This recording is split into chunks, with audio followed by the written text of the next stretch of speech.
Merci de cet accueil plus que chaleureux. J'ai l'impression d'avoir vraiment avoir une vie, ou plusieurs vies pour l'économie sociale et solidaire. Et merci pour ces mots. Merci Madame la secrétaire d'État, chère Yolanda, de se revoir. Ça fera la 7e fois cette année que nous nous rencontrons autour de l'économie sociale et solidaire. Merci et merci de nous accueillir ici pour cet événement. Merci Monsieur le Président du CEPES, personnage clé incontournable en Europe et en Espagne pour le développement de l'économie sociale et solidaire. Et cher Vic Van Buren, là aussi de New York à Paris, à Madrid, nous cessons de nous voir. Nous sommes un peu les usual suspects de l'économie sociale et solidaire.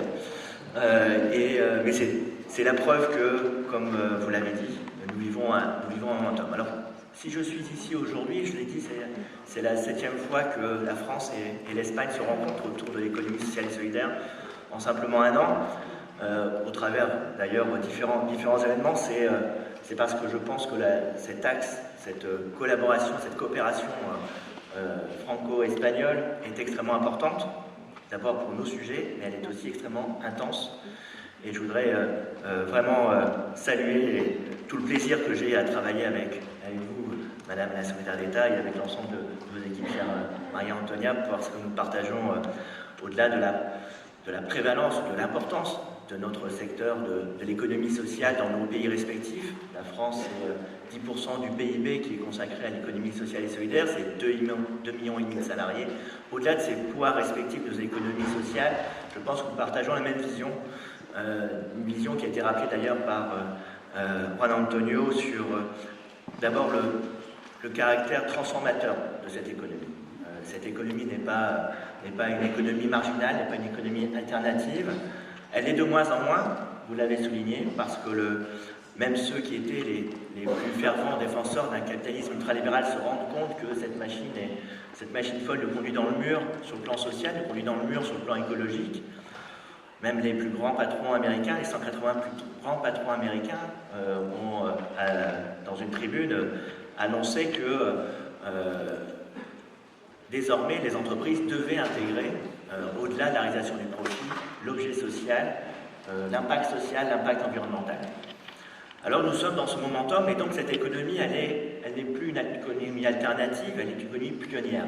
Elle a un coup d'avance sur l'ensemble de nos sujets, et sur cette transformation globale de nos modèles de développement pour faire en sorte que le capitalisme que nous avons connu, inspiré certaines écoles ultralibérales, puisse désormais être mis au service de l'homme et de la nature. Donc cette économie, elle a un devoir et elle a une responsabilité dans son momentum d'être extrêmement offensive et de faire en sorte que ces paroles, ces déclarations sur ce changement de modèle, et tant mieux si nous allons vers ce changement de modèle, ne soient pas que des paroles, mais s'incarnent réellement dans l'action, dans les territoires, dans nos modèles de développement économique, dans la prise en considération des hommes et des femmes qui sont nos concitoyens et dans les enjeux évidemment écologiques. Alors cette coopération franco-espagnole, elle s'inspire aussi d'une coopération bilatérale. Nous avons renouvelé l'accord de coopération que nous avions entre nos deux nations pour mieux servir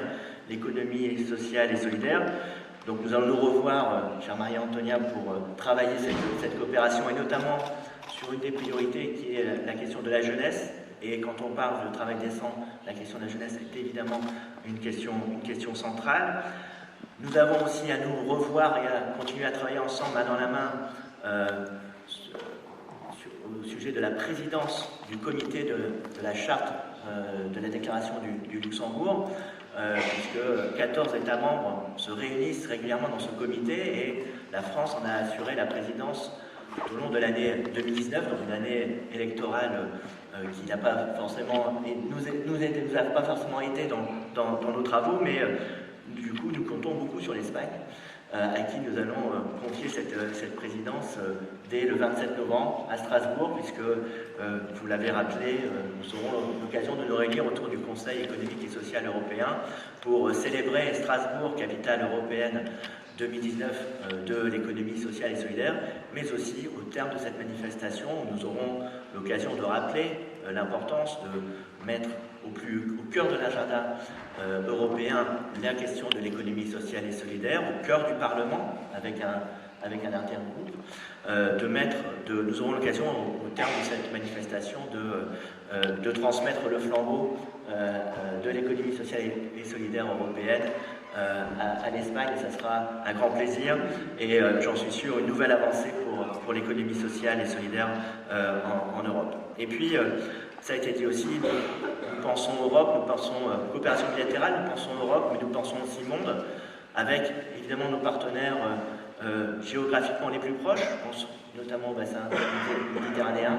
Nous travaillons aussi main dans la main pour faire en sorte que l'économie sociale et solidaire soit au cœur des réponses à apporter aux défis de ce bassin méditerranéen, le défi écologique, le défi migratoire, le défi de la résorption des inégalités. Là aussi, nous avons des collaborations, des coalitions à mener pour faire en sorte que à nos frontières, les choses se passent mieux dans les pays qui nous sont frontaliers, mais aussi que nous puissions accueillir dignement et avec tout l'humanisme qu'il est nécessaire les personnes qui malheureusement doivent quitter pour des raisons notamment politiques leur pays. Et ce sujet est dramatiquement d'ailleurs d'actualité.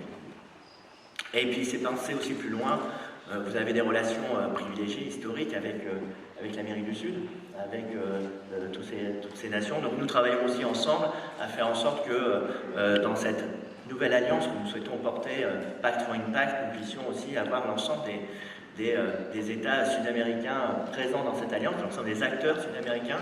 Et d'ailleurs, j'ai eu le plaisir d'échanger avec un représentant du Mexique juste avant cette manifestation, puisque le Mexique accueillera l'édition 2020 du G7, donc cet événement qui regroupe les collectivités au service de l'économie sociale et solidaire. Donc toutes ces raisons expliquent ma présence, et puis par ailleurs, donc ce partage, cette vision offensive, ambitieuse de l'économie sociale et solidaire, car c'est vraiment cela, cette économie, c'est une capacité à transformer notre modèle, notre vision du monde et la manière dont il fonctionne. Et elle a cela je dirais presque de magique, elle est à la fois une vision du monde, mais elle est aussi ancrée, elle est d'abord même ancrée dans les territoires et ancrée en proximité avec l'ensemble de nos concitoyens. C'est une économie qui trouve des solutions là où parfois nos politiques publiques, face à des problématiques massives, ont du mal à s'adresser aux individus, à la spécificité de chaque famille, de chaque individu, selon les pays dans lesquels nous travaillons. Et c'est particulièrement le cas sur la question du travail décent, de l'emploi. Bien sûr, cette économie, elle crée de l'emploi en France. Le secteur privé traditionnel a créé ces 7 dernières années plus 3% d'emplois. L'économie sociale et solidaire, c'est 24% de création d'emplois supplémentaires et des emplois non délocalisables. Donc il y a là évidemment un levier extrêmement important, mais l'on sait aussi que cette économie, elle est importante dans cette question de l'emploi et du travail, parce que nous savons, la croissance, même si elle est poussivement encore de retour, elle ne suffira pas à faire en sorte que nos populations, nos habitants, un certain nombre de nos habitants, nos concitoyens, trouvent de l'emploi. C'est le cas en France, nous avons un taux de chômage qui est le plus faible depuis 10 ans, à 8,5%, et pourtant nous avons encore 1 million de nos concitoyens qui sont éloignés de l'emploi et dont on sait que quel que soit le taux de croissance dans notre pays, nous n'arriverons pas à les réintégrer dans l'emploi. Il faut à ce moment-là avoir des politiques spécifiques, de la même façon que pour la jeunesse, où nous avons encore en France un chômage à deux chiffres sur la jeunesse, et depuis 30 ans, nous ne parviendrons pas à répondre à cette question de l'emploi avec des politiques traditionnelles. De la même façon, et j'aurais voulu le dire en présence du président de la RMC qui a dû sans doute pour son agenda nous quitter, nous avons encore en France 1,5 million de personnes en situation de handicap pour lequel la croissance, le dynamisme économique ne suffiront pas à faire en sorte qu'ils puissent intégrer le marché de l'emploi. Et donc nous avons à travailler avec les entreprises de l'économie sociale et solidaire parce qu'elles vont trouver la réponse spécifique, adaptée à chacune des situations, travailler avec ces publics à la fois sur la mise à l'emploi, à la fois sur la formation, mais aussi sur l'accompagnement. Il ne suffit pas d'ouvrir des dispositifs pour résoudre un certain nombre de problématiques en matière de chômage. C'est ce que nous essayons de faire en France. Nous mettons Nous mobilisons énormément d'argent pour former les chômeurs de longue durée, pour former les jeunes. C'est plus de 15 milliards d'euros qui viennent s'additionner aux 32 milliards d'euros de la formation professionnelle.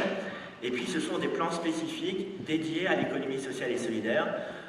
Nous avons un plan baptisé 100% inclusion qui travaille justement à des solutions. Nous identifions des innovations sociales, des solutions qui marchent dans les territoires et nous les portons à l'échelle parce que si cette économie elle s'inscrit dans le territoire, nous avons un enjeu global qui est d'accélérer le développement de cette économie et surtout d'accélérer la réponse sociale apportée par cette économie. Et donc ce plan massif vise non seulement à doubler le nombre de salariés qui sont dans nos dispositifs d'insertion, de travailler sur des circuits courts pour mettre en relation des salariés, des chômeurs de longue durée avec des entreprises, parce que là aussi, si ce capitalisme doit changer, il doit aussi mieux prendre en considération le travail qui est fait dans les entreprises, notamment les entreprises d'insertion de l'économie sociale et solidaire, pour faire en sorte que davantage de nos concitoyens de par le monde trouvent de l'emploi. Et donc ce sont aussi ces alliances que nous essayons de développer. Et cette vision, je sais qu'elle est aussi celle de l'Espagne, qu'elle est aussi partagée en Europe. Nous aurons l'occasion, encore une fois, de travailler ensemble dans les mois qui viennent pour faire en sorte de relever ensemble ce challenge de l'emploi. Et puis, cette vision, elle est aussi, ça a été dit par Vic van Buren, aussi partagée dans le monde. Cette économie, elle trouve des solutions partout dans le monde, elle trouve des solutions de formalisation de l'économie informelle dans un certain nombre de pays. Elle trouve des solutions pour lutter contre la pauvreté, la précarité aussi chez les femmes. Et je pense notamment au nombre de coopératives qui se créent partout dans le Maghreb pour répondre à cet enjeu. Et puis, c'est aussi, j'étais au Kenya il y a quelques mois de cela, au Kenya, 1 million de jeunes rentrent chaque année sur le marché du travail. Et ce sont les entreprises de l'économie sociale et solidaire qui, c'est un pays qui a un taux de croissance assez élevé et qui donc construit beaucoup de nouveaux immeubles, trouvent des solutions pour que ces jeunes soient formés et puissent travailler à la construction, à la reconstruction de ce pays.